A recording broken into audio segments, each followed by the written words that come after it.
रसूलुल्लाह सल्लल्लाहु अलैहि वसल्लम, हमारे हुजूर की बेटी सैयदा फातिमा, मुस्कुरा के बोलो सुभान अल्लाह।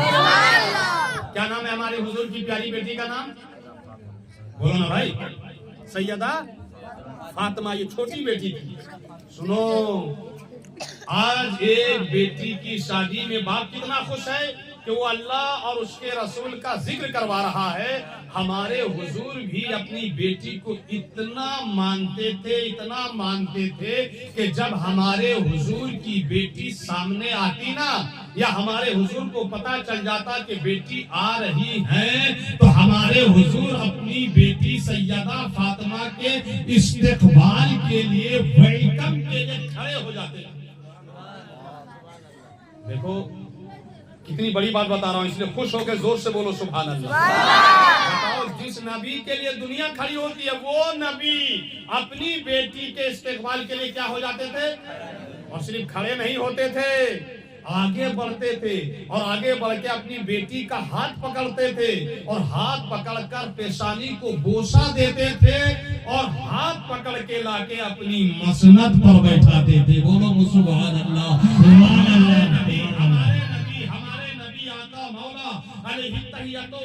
अपने घर से कहीं बाहर जाते तो सबसे आखिर में जाते वक्त अपनी बेटी सैयदा फातिमा से मुलाकात करते थे।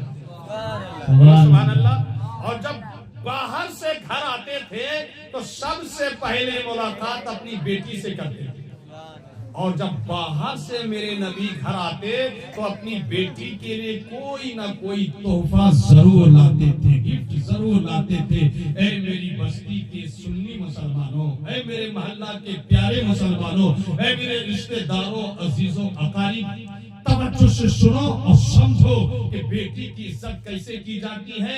नबी अपनी बेटी के लिए खड़े हो रहे हैं, नबी अपनी बेटी का हाथ पकड़ रहे हैं, नबी अपनी बेटी की पेशानी को बोसा दे रहे हैं, नबी अपनी बेटी को अपनी मसनद पर बैठा रहे हैं। नबी कहीं बाहर जाते तो सबसे आखिर में अपनी बेटी से मिलते, नबी बाहर से घर आते तो सबसे पहले अपनी बेटी से मिलते, नबी बाहर से घर आते तो अपनी बेटी के लिए कोई तोहफा, कोई गिफ्ट जरूर लाते।